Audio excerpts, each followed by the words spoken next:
Hello, welcome from a very windy but sunny England. How are you doing, guys? Well, today I'm going to give you some simple tips on some flower photography. It's quite windy today, so it's going to be a little bit challenging, but for those of you who are just starting your photography or are interested in flower photography, I hope some of these tips that I can give you today will be of some use to you.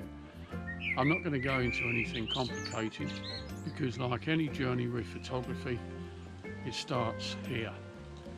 So let's get into this. I've got one of my yellow roses here in the garden. I'm going to take some photos of. Now, you don't have to have a tripod to take photos of flowers, as long as you've got some really good lighting.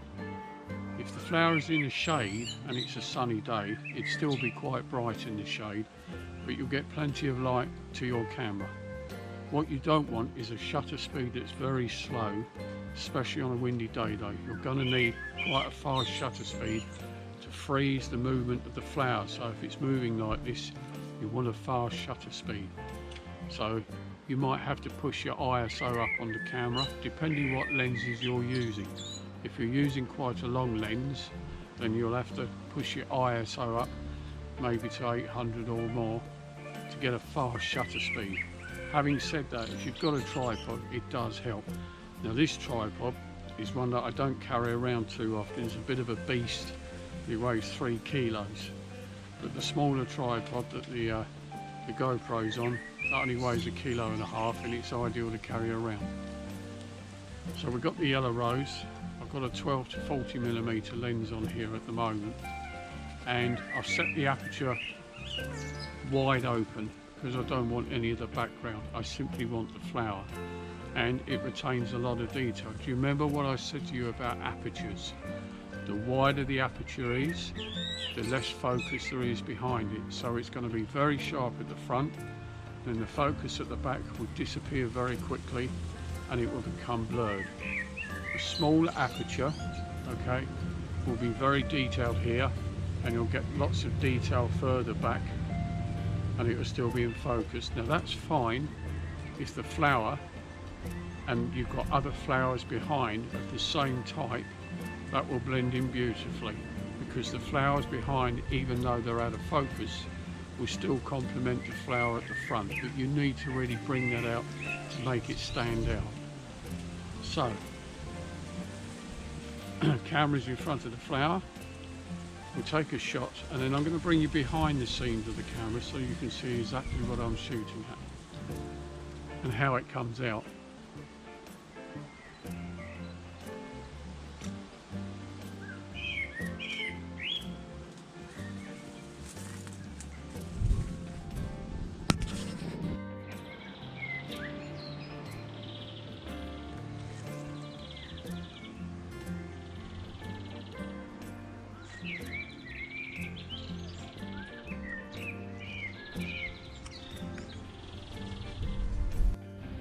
So simply by moving the camera around, you can improve your composition a great deal.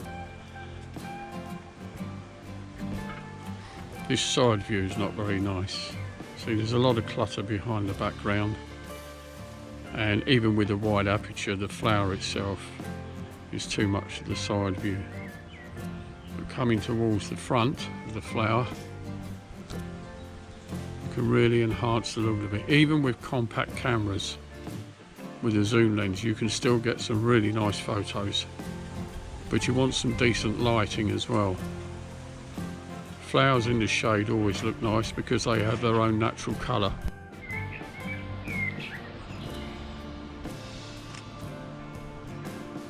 I've got the camera set on aperture priority, and sometimes I use a manual setting if I've got longer to take the photo, but because it is windy today and the flowers are quite high, these are the only flowers I've actually got at the moment because it's been a very dry month. So let's tilt the camera up the other way and improve that composition.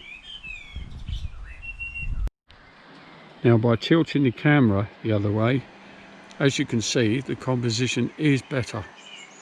there isn't so many distractions behind the back of the flower.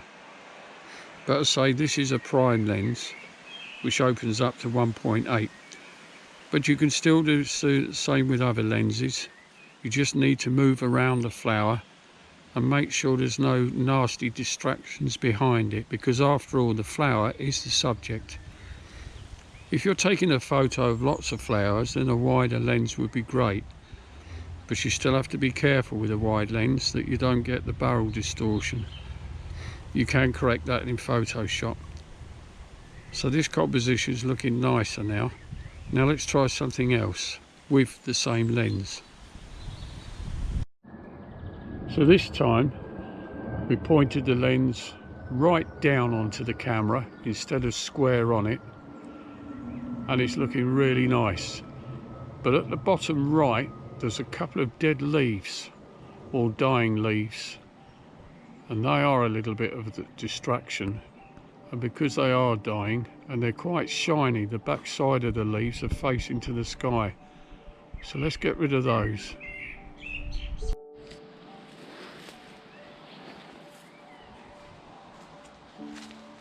I'm going to show you a bit of magic. This is something that is well worth taking when you're doing flower photography, especially if you've got an angle of sun and you want to bounce a little bit of light back into the flower. Is a reflector.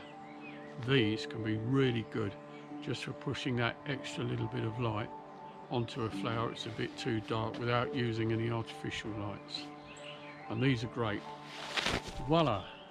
Now this is a large one. I don't carry this around so much with me, not for flower photography, it's too large. But you can get these in 5-inch diameters, 8-inch diameters, and they come with a case as well. So you can just twist it like so, turn it in, and it just folds nice and compact, and it fits into a zip case. So you can put that onto your camera bag or just carry it with you. But I recommend using one of these if you're going to do flower photography, or if you're going to do a portrait shoot or anything like that. They're quite cheap, they're versatile, they're light, easy to carry, and really useful. And the great thing about them also is you can have different colours. So you can unzip it like so.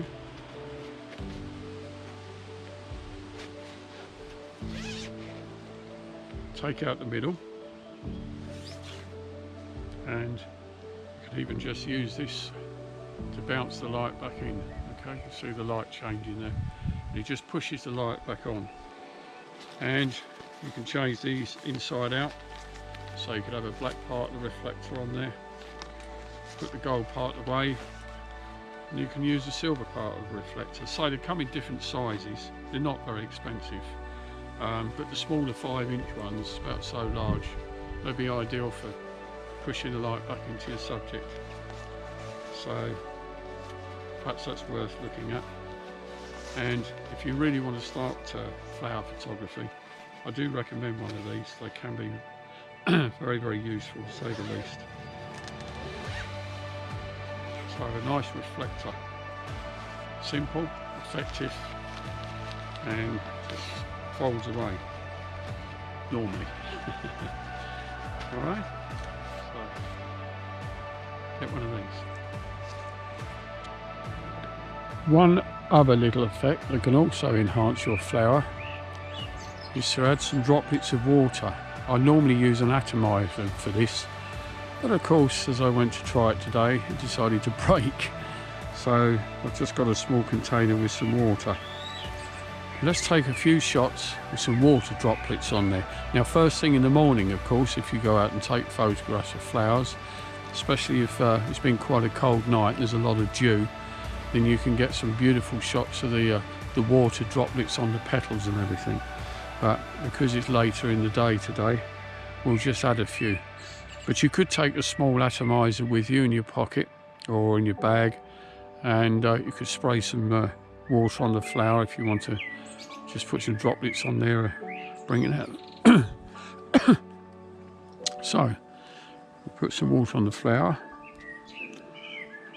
sprinkle a few droplets on there, on the leaves.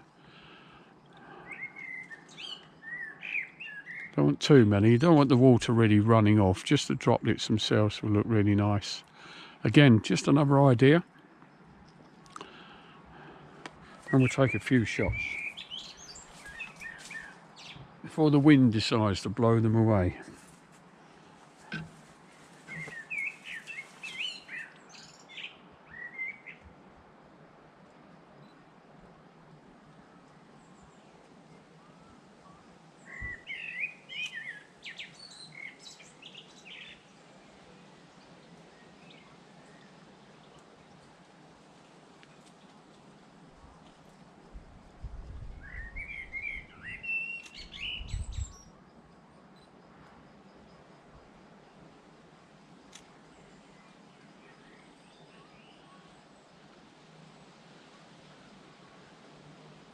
I've lost a little bit of light there, so I'm just giving it an extra stop, overexposed slightly. So the sun's gone down quite a bit now, but that's not a problem. A few more droplets. So got plenty on the leaf, look really nice, but I'd just like a few more on the flower. And of course the great thing with flower photography is, although the flowers don't last, your photo will last a lifetime. I do love roses. I like all flowers actually, and I'm sure you do too. Oh, dripping off a bit now. I think that'll do. Take a few more shots there. Let's have a look through the viewfinder. Oh yeah, that's much better. That looks really nice.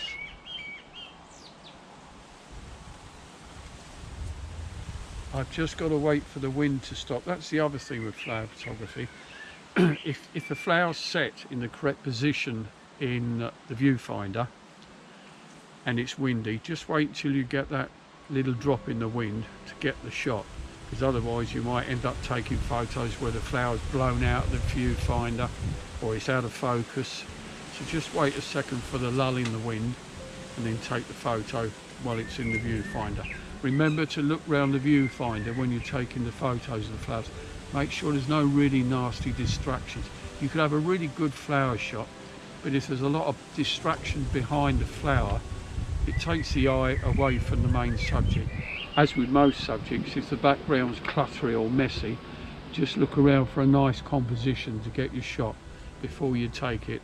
Have a good look in your viewfinder and then take the photo. Now the wind's dropped a little bit now, and yeah, it's looking really pretty. Got the shot there. Just back off slightly. The thing, as I said to you before, with a prime lens, you can't zoom in and out. Got a fixed focal lens, so you've got to be really careful. There are flowers blowing all over the place at the moment.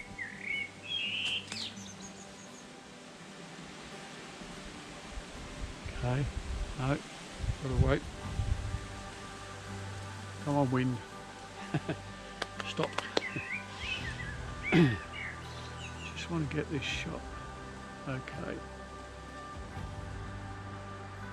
Here we go. Lovely. So slightly overexposed too much, so I'm going to go down one stop, do it again, and that's the shot. I've got that at 1.8. That's 2/50th of a second at 1.8, but that's with a prime lens. A 2/50th of a second, you could hand hold that quite easily if you was to take the same sort of shot, providing you've got a fast lens. Obviously, the longer the lens is, it can be slower, so you may have to increase your ISO a little bit. But that is looking, that's really nice. That's really nice. Yeah.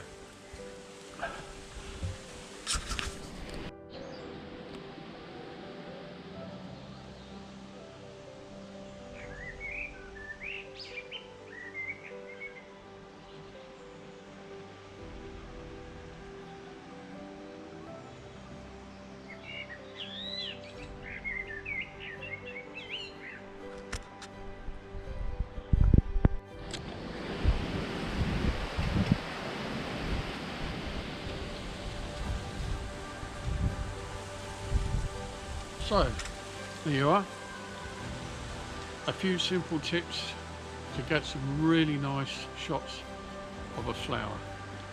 Nothing too complicated, you don't need expensive equipment, just your own creativity.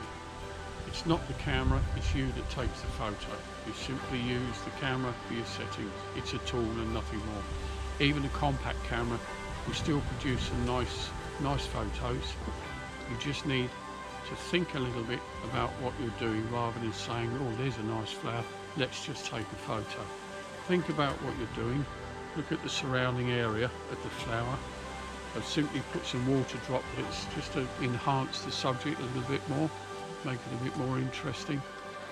But there's nothing overcomplicated. Flower photography is not that easy when you really get into it. But if you're just starting flower photography and you just want some nice simple ideas just to get you off the ground, so to speak, a compact camera that you can change lenses, obviously it is an advantage. But even with a nice compact camera, you can still produce the results. Watch the lighting. You know, photography is all about lighting, especially when it comes to flower photography. Lighting is really important. But I've enjoyed doing this, and I hope at the same time that it's been some help to you. So if you enjoyed what you saw, you got any questions or anything you want to know, don't forget, you can get back to me. Hit that subscribe button on the right hand side, not the left. And I'm going to catch you again soon. Be safe, be well. Thanks for viewing. Bye bye.